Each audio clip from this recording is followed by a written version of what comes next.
de Múnich. Poco después, un remate al palo de un jugador alemán 5 minutos antes del final. Casi elimina al Estrella Roja, pero esa gran jugada de Binic va a terminar con un balón que le llega a Prosinecki, ese hombre que recibe ahí.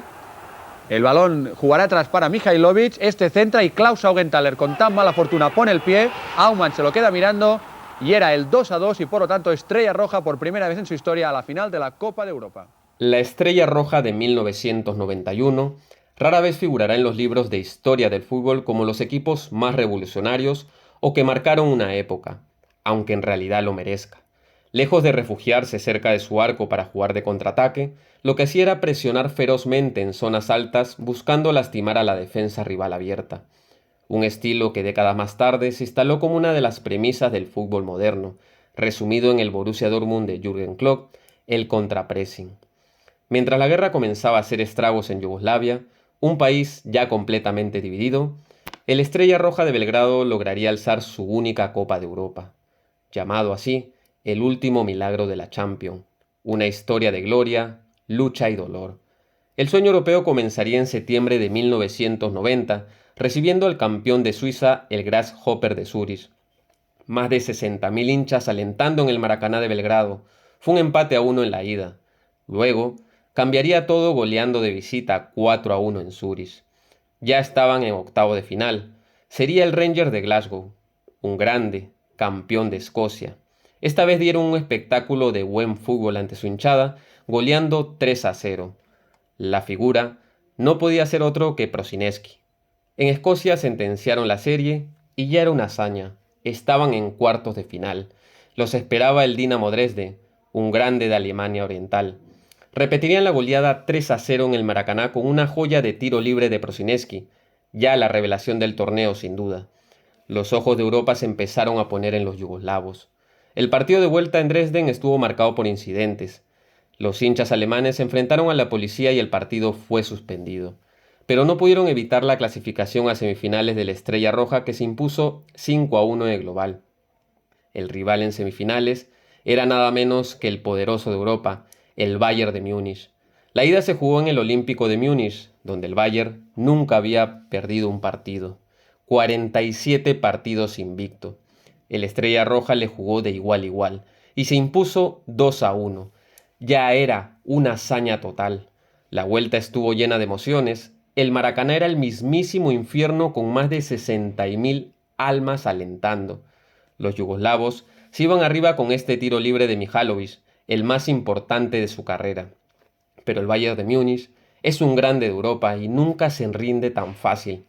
Los bávaros lograron voltear el marcador e igualar la serie. Todo era pánico en el Maracaná hasta que en el minuto 90 un defensa alemán intentó despejar un centro y terminar en gol en contra. Lástima por el Bayern. Gran hazaña ya de la Estrella Roja. Locura total. Estaban en la final.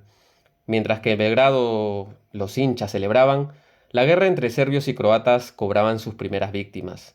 Vukovar, ciudad natal de Mihajlovic, fue devastada. 1.600 personas murieron. Lo dijo Mihajlovic, que las 2 horas de entrenamiento era lo único que le permitía no pensar en la guerra. Llegaba la final, y era contra otro grande de Europa y de Francia, como el Olympique de Marsella. Se jugaba en Bari. Un 0-0 no fue una fatalidad, sino una casualidad. Es así como lo relata Mihajlovic conversando con su entrenador. Ellos eran los galácticos de aquella era. Nosotros éramos con mayoría jugadores de 21 y 22 años. Era el 25 aniversario de la Estrella Roja que conmovió al fútbol mundial. En 1991 se convirtió en rey de Europa en nada menos que en el estadio de San Nicola de Bari. El Olympique de Marsella, con figuras como Jean-Pierre Papin, Tigana, Chris Waddle y esa multitud de hinchas que sonaban y retumbaban el estadio. Fue un partido de ajedrez digno de los de la época, con aroma a Italia 90. Como sabían, en ese estadio se jugaron 4 partidos de la Copa del Mundo, incluido el tercer puesto entre Italia e Inglaterra, momentos antes de que llegaran los cambios reglamentarios y murieran definitivamente las marcas hombre a hombre. La batalla estaba por comenzar. Era una fase muy trillada en el vocabulario futbolero, normalmente usada para momentos previos al inicio de un partido. Lamentablemente, Es también la frase que mejor describe el proceso que iban a vivir los yugoslavos en los años posteriores. Las primeras luchas armadas antes habían empezado del partido ida y vuelta contra el Bayern de Múnich. El ataque de los extremistas croatas al pueblo Bolovo Selo es considerado el inicio oficial de las hostilidades, el caldo de cultivo que se venía gestando desde mucho tiempo atrás. La política de crecimiento de la Estrella Roja de esos años había sido contracultural. Tenía jugadores serbios, tenía jugadores montenegrinos, croatas, bosnios, serbio-bosnios y eslovenos. Como lo dice el rumano de familia serbia, Velodisi, habíamos podido seguir ganando mucho tiempo más. Teníamos un equipo poderoso, pero también muchos jugadores jóvenes que nos hubieran permitido continuar. Lamentablemente, nunca podremos saber hasta dónde habríamos llegado. La final de Europa con el Olympique de Marsella terminó 0-0 y se definió por penales, ganando 5-3 el Estrella Roja. El caso no deja de ser curioso. Mientras el fútbol de la Estrella Roja mandaba un mensaje de unidad, su barra brava, comandada por Arcán, se convertiría en una de las milicias más sangrientas asociadas a la limpieza étnica que estaba por venir. Yugoslavia tampoco volvió a competir con la generación dorada de la Estrella Roja. Eyectada en la Euro 92, el sueño de coronarse en Europa terminó con el inicio de la Guerra Civil, la final de Bari y la coronación de la Estrella Roja en la Copa de Europa. Significan casi un asterisco olvidado en la grilla de los grandes ganadores de la época. El Milan de Sacchi se quedó en las finales del 89 y 90. El Dream Team de Cruyff consiguió por fin levantar la orejona en 1992. La del 93 quedó en manos del Olympique de Marsella, ganando 1-0 al Milan, coincidentemente con el escándalo de corrupción que lo mandó a la B. Y la del 94 fue un baile sin igual del Milan de Capello al Barcelona 4-0. Después llegó la época del Ajax, la Juventus, el Borussia Dortmund y el Real Madrid. Poquísimos, se acuerdan de este apéndice histórico de 1991.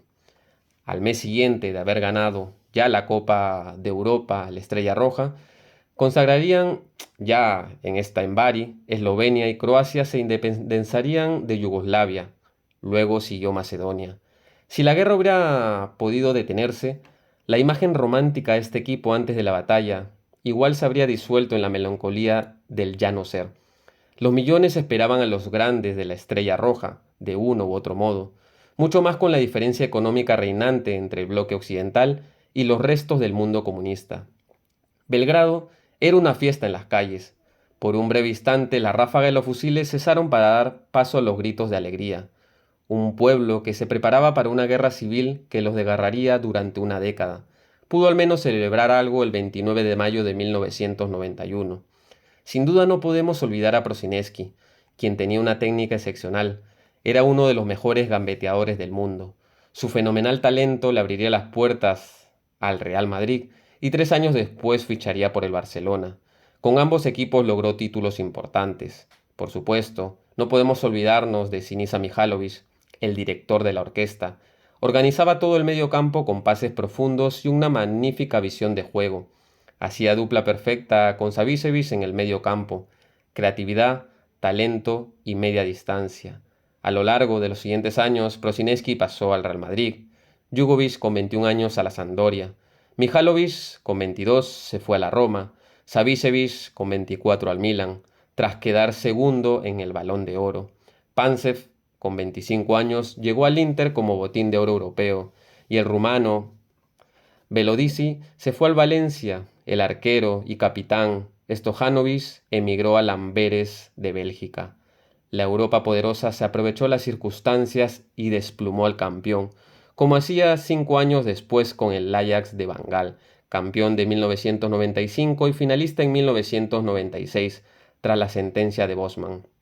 Finalmente, después de la final con el Olympique de Marsella, el Estrella Roja se consolidó su supremacía en Tokio, barriendo al Colo-Colo de Chile que se había consagrado campeón de América, el mismo equipo de aquella histórica batalla campal contra Boca Juniors, y lo barrió con uno menos. A Savicevic de asistencia gloriosa Jugovic para el 1-0, lo expulsaron al minuto 41 del primer tiempo. Con 10 jugadores, el Estrella Roja le dio igual, ganó 3-0. Pero bueno, sus principales figuras de la Estrella se irían del club y nunca más, pero nunca más, un equipo de los Balcanes brillaría como aquella vez brilló el Estrella Roja en Bari. Muchas gracias Mihajlovic, muchas gracias Prosinecki y muchas gracias a este histórico equipo de la Estrella Roja que hoy en el Derby 1989 podemos hablar de este gran milagro y esta gran hazaña europea, sobre todo tumbándose a los grandes. Gracias Estrella Roja y recordemos a este gran equipo yugoslavo.